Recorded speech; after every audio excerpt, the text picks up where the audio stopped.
한국이 이 위기 최악국 2위가 돼버렸다. 눈덩이 부채가 되니까 세금 뜯기로 만회를 하려고 한다. 이게 현 정부 이재명 정부의 실력이고 한계죠. 이재명이 오늘 이런 말을 했습니다.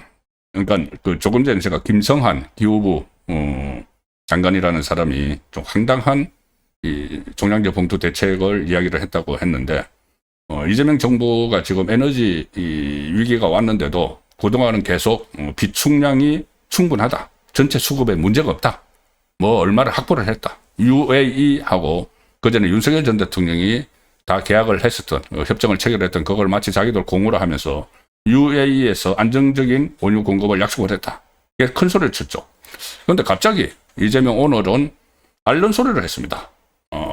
국민 불안이 좀 가중될 법한 이야기를 했는데, 오늘 제주도 가서 또 뭐 타운홀 미팅이라고 했죠.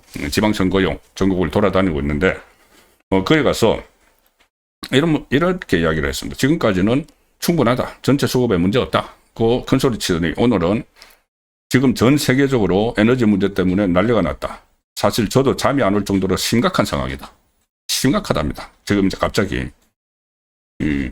지금 당장의 문제도 그렇지만 앞으로 미래엔 더 상황이 불안정해지는 것 같다. 지금 생각하는 것보다 상황이 별로 안 좋다. 이렇게 막 이야기를 하고 결국은 중동 사태에 따른 에너지 수급 불안이 심각한 상황이다. 고 하면서 뭐 또 재생에너지로 전환을 해야 된다. 이런 이야기를 하는데, 지금은 당장 눈앞에 닥친 이 위기를 어떻게 극복하는지를 내놔야 되는데 장기적으로 재생에너지로 바꿔야 된다. 그 말을 누가 못합니까? 그걸 이 집권자라는 사람이 하고 있는 사이에 본인이 이재명이 정말 난리가 났다. 잠이 안 온다. 심각하다. 이렇게 상황을 인식을 하고 있으면은 좀 대책을 좀 내놓고 해야 되는데, 그 이제 속수무책인 가운데 오늘 또 코스피가 2.97% 떨어졌고 코스닥은 3.02% 또 추락을 했습니다. 외국인 투자자가 국내 증시에서 무려 2조 1,335억 원어치 주식을 다 팔아치우고 있습니다. 자, 더 극적인 것은 환율입니다. 환율이 1,520원, 마지노선의 심리적 마지노선 1,500원을 돌파를 했는데 계속 올라갑니다. 1,520원을 돌파를 했고, 오늘 KB국민은행 기준으로 공항에서 환전 환율이 무려 1,583.9원으로 급등을 해버렸습니다. 이게 1,520원을 환율이 넘은 것은 2009년 3월 10일 그때 장중 최고가 1,561원이었는데 그때 이명박 정부 때죠. 그때 이 국제금융위기, 국제적으로 금융위기가 왔는데 이명박 정부의 그 어떤 업적 중에 하나가 그때 금융위기를 잘 극복했다는 거죠. 그런데 그때는 이명박 정부가 미국하고 상당히 강한 그 유대, 연대를 하고 있는 상황이어서 미국하고 통화 스와프를 체결을 했습니다. 그래서 그 덕분에 국제금융위기를 넘겼죠. 그런데 지금 이재명은 거의 뭐 반미 성향, 뭐 국무총리도 뭐 미국 문화원에 뭐 파염병 던진 사람이고 여당 대표라는 사람도 뭐 불지르고 한 사람들이죠. 그리고 이재명은 뭐 주한미군을 뭐 점령군이라고 표현을 했던 이런 사람들이 지금 집권을 하고 있기 때문에 이게 이 환율을 전혀 방어하는데 도움을 받지도 못하는 그런 여러 가지로 악순환이 지금 거듭되고 있습니다. 자, 그런데 이 상황에서 오늘 국무회의를 했는데 2027년도 예산안 편성 지침 이걸 의결을 했습니다. 무려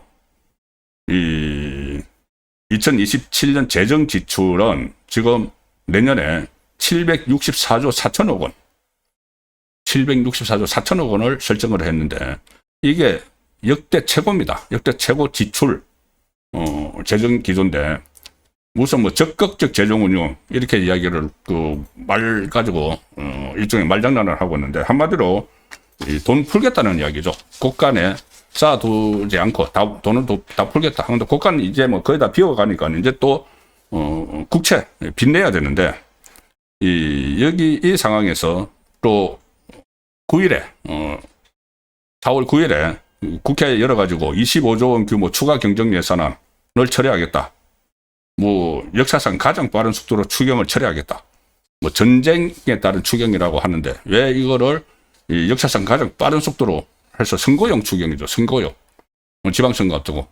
자, 이 선거에 써먹기 위해서 25조 추경을 푸는데 가뜩이나 내년 예산 전체가 70조 원 가량이 지금 늘어나서 역대 최대의 확장 재정을 지금 하고 있는 상황에서 오늘 공교롭게도 국제결제은행이 집계를 하나 발표했는데 작년 3분기 말 기준 한국의 원화 기준 비금융 부문 신용은 그러니까 그 빚이라는 이야기죠. 6,500조.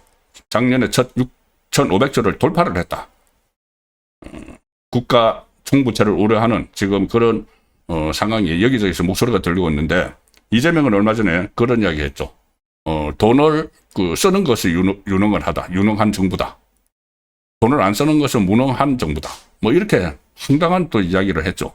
그리고 지금 특히 이 국가 채무 조금 전에 그것은 전체 이제 총 국가 부채고 정부의 채무, 정부 부채가 9.8% 늘어나서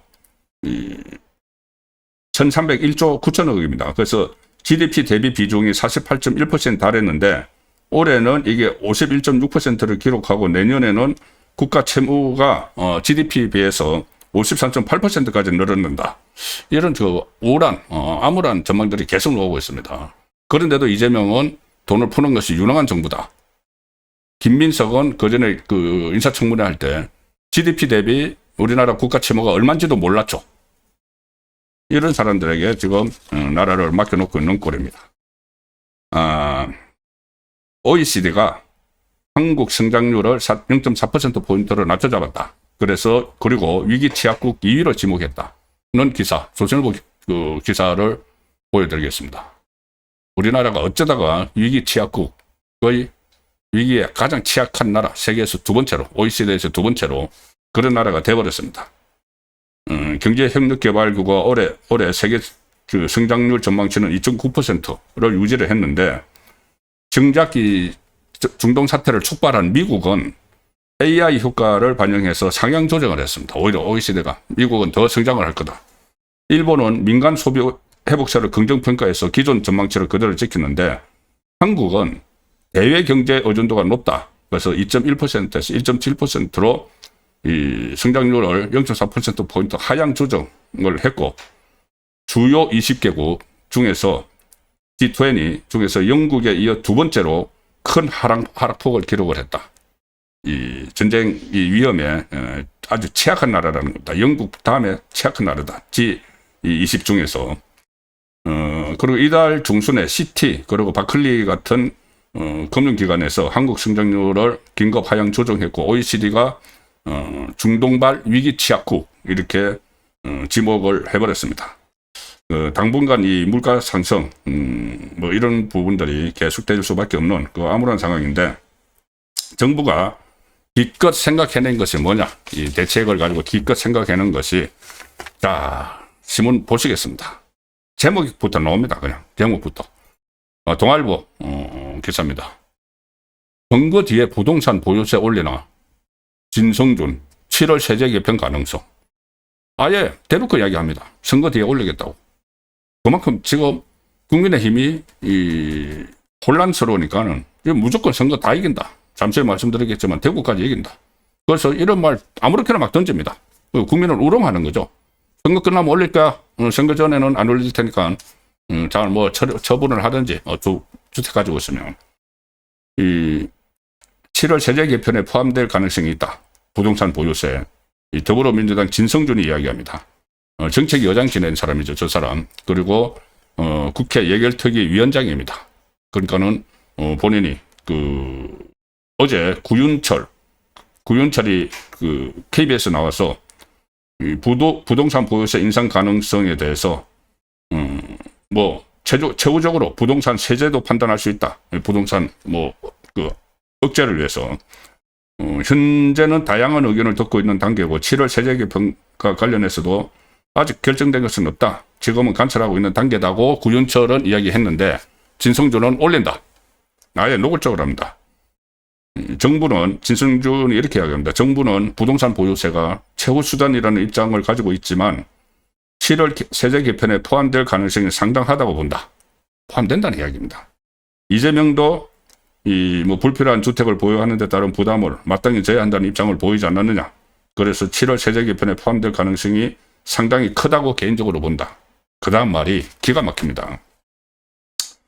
이 사회자가, 라디오 사회자가 그러면 보유세 개편 시기를 7월로 예상하는 것이 6.3 지방선거 일정을 염두에 둔 것이냐.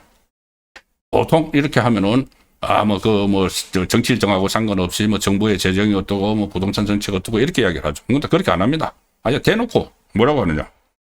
아무래도 민주당 입장에서는 그런 점을 강하게 염두에 두는 것 같다. 그걸 실토를 하는 거죠.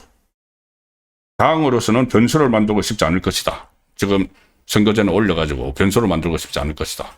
그래서 선거 끝나고 올린다. 노골적으로 이렇게 실토를 합니다.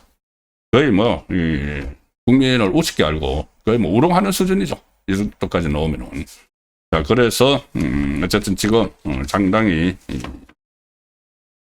심리적으로 상당히 지금 어려운 상황입니다.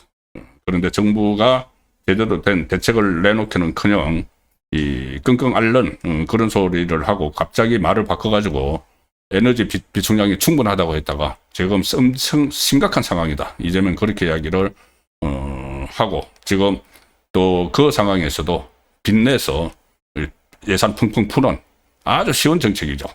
그 정책을 준비를 하고 그러면 이제 돈이 모자라면은 또 빚을 내고 그게 또 한계가 있으니까 지금 GDP 대비 절반이 넘어가 버렸지 않습니까? 국가 부채가. 그거는 굉장히 위험한 상황이죠. 그런데 그래? 그러면 다시 이제 국민들 주머니 긁어오면 되지. 7월 세제 개편이라는 것이 결국 세금 막 올리겠다는 이야기입니다. 당장 이제 부동산 보유세부터 시작을 해서 여러 가지 항목을 찾아서 세금을 걷는 걸로 땜질 정책을 펼치겠다는 이야기나 다름이 없습니다. 예, 그런 이 정부를 정부 여당을 사실상 이제 국민이 좀 견제를 하고 또 경고음을 올려주는 그 지방선거가 다가오고 있는데 지방선거 앞두고 가장 핵심 이슈가 지금 하나 등장을 하고 있습니다. 바로 국정조사. 국정조사인데 이재명이 자기 공소 취소를 해서 죄를 없애기 위해서 국정조사를 이재명 정권에서 추진하죠. 그런데 여기저기 복병이 있고 또 이외의 스타가 청문회 스타도 나올 수가 있습니다. 국정조사하면 청문회도 하죠.